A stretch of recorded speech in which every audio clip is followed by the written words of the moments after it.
In a democratic form of government, people elect their representatives to run the government and distinguish democratic elections from non-democratic elections.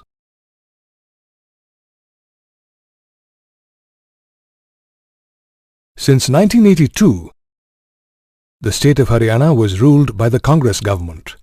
However, the people of the state were not happy with the government's policies and practices.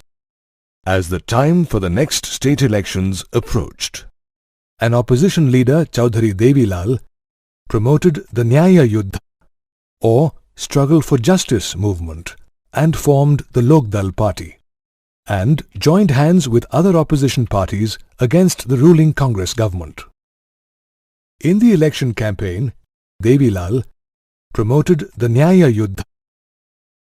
He promised to waive the outstanding loans of farmers and small businessmen if his party came to power and formed the government. This proved to be a major attraction for the unhappy people in the state and Devilal's key to success. So, in the 1987 state elections, the people of Haryana voted the ruling Congress party out, and the Lok Dal party with 60 out of 90 seats in the state assembly emerged with a clear majority. The members of the newly elected State Legislative Assembly announced Devilal as the leader, and he was sworn in as the Chief Minister of the state by the Governor of Haryana. As soon as Devilal took charge as the Chief Minister, he wasted no time in fulfilling his promise and waived the outstanding loans of all farmers and small businessmen. Devilal's party remained in power for 4 years until the next state elections held in 1991.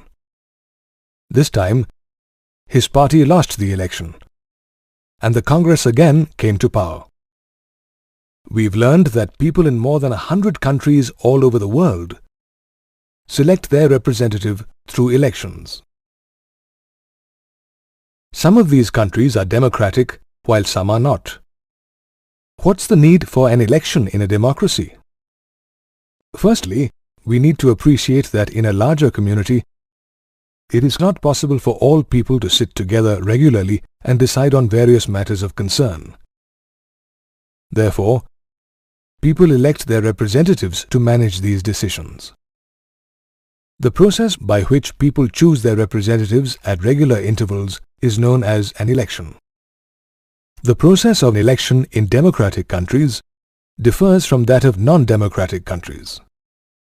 Let's take a closer look at the characteristics of a democratic election.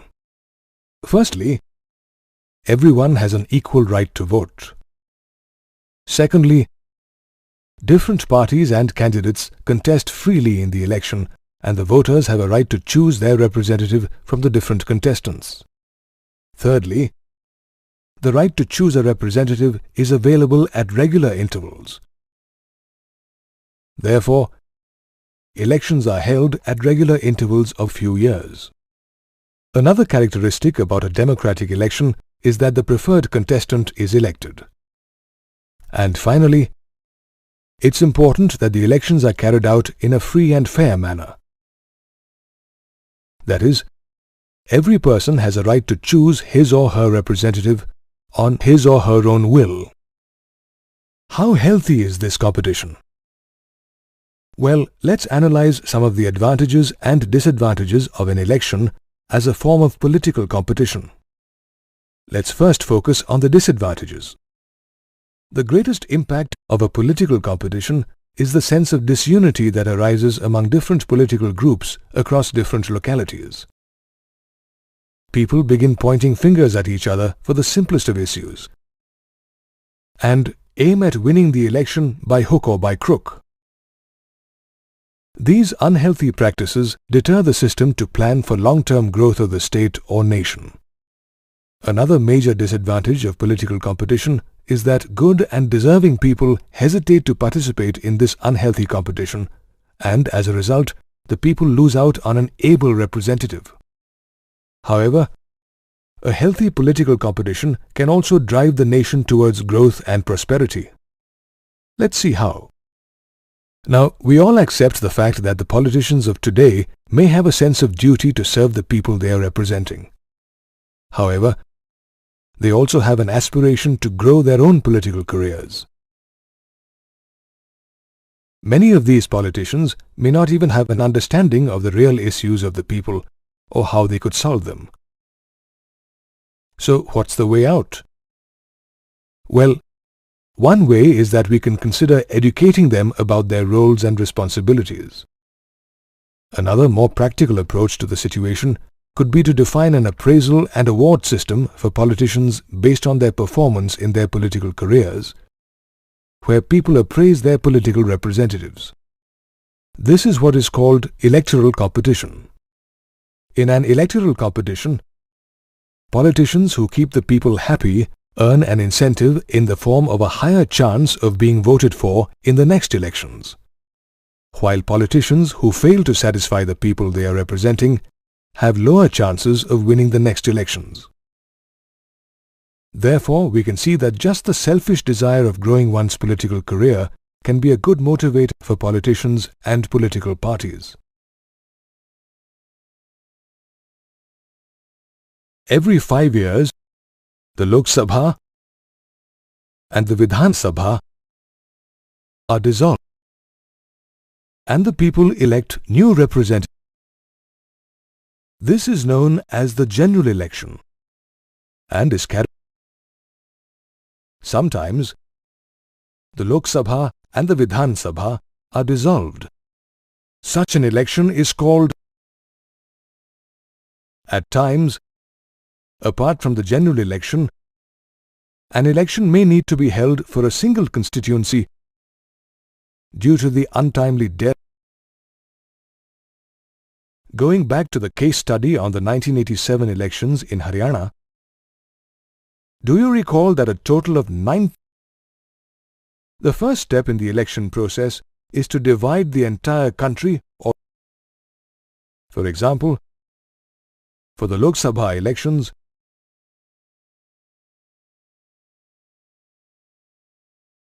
we learned that in a democratic election, people can freely contest in elections. The election system in India also. The process of nominating the candidates for an election begins with political parties nominating their candidate. The candidate nominated by a party uses its symbol. Every contestant then needs to fill up a nomination form. According to some recent modifications in the nomination procedure introduced by the Supreme Court of India, every candidate has to make a legal declaration of details, such as criminal cases pending against them. The key purpose of an election is to allow their people to choose their representatives in a free and fair manner. An election campaign provides an opportunity for the candidates and political leaders to contact their voters. Political parties also use newspapers and in India, a period of 2 weeks between the announcement of the final list of candidates and the date of polling is allotted for election campaigning.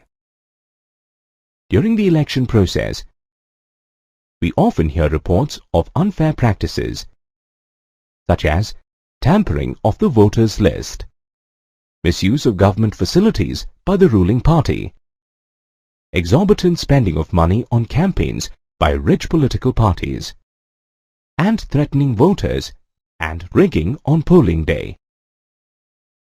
Although some of these reports are true, in a vast country like India, no political party can win an election through such unfair practices alone.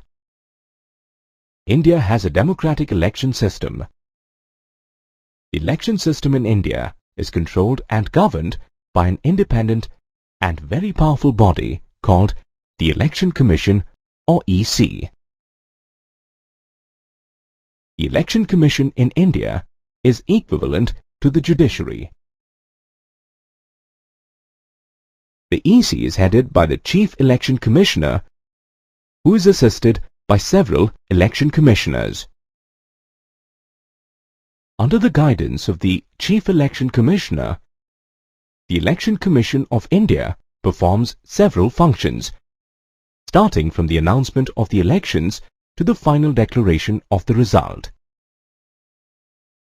It drafts and implements the Code of Conduct for elections and takes disciplinary action against parties or candidates violating it. At the time of elections, the Election Commission is authorized to advise the government on decisions affecting the election and also control the transfer of government officials across departments and roles.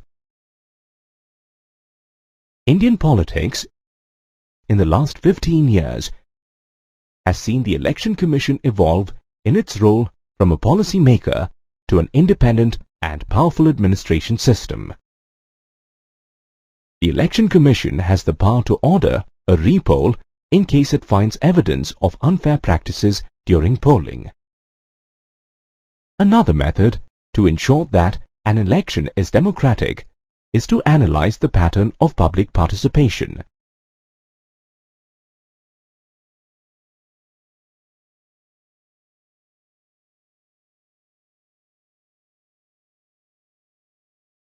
We can measure the people's participation through the voter turnout on the polling day. In India, the lesser privileged groups, such as the poor and the illiterate, turn up for polling in large numbers compared to the rich and the literate. Similarly, voters in rural areas turn out more than those in urban areas. Another study conducted in 2004 reveals that a majority of the people in India think their individual vote matters and can make a difference to the system. Another significant indicator of the free and fair nature of an election is the election result itself. In India, an average of about 50% of the sitting MPs and MLAs lose the election.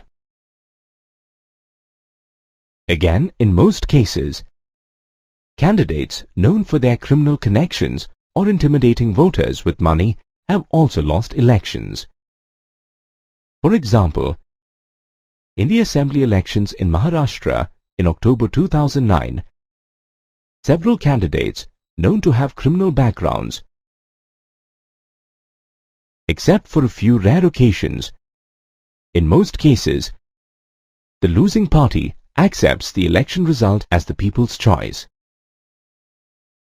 This clearly proves that in India, the elections are fairly democratic.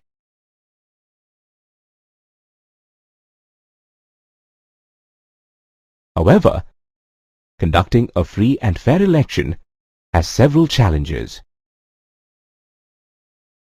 All rich and established political parties and candidates enjoy an edge over the smaller parties and independent candidates. Besides, there are instances of candidates with criminal connections winning an election purely by virtue of putting pressure on other candidates to step down. Then, there are influential political families who get tickets allotted to family members only. For example, in the recent polls in Maharashtra, the candidates were the children of prominent leaders like Gopinath Munde, Sharad Pawar, Sushil Kumar Shinde, and the late Pramod Mahajan. Another growing challenge is that most major political parties offer similar policies and practices, leaving the voters with hardly any options to choose from. Such challenges are being faced by many democracies other than India. Therefore, it's important that the citizens of all these democracies collectively contribute towards reforming the existing practices and making the electoral system more effective.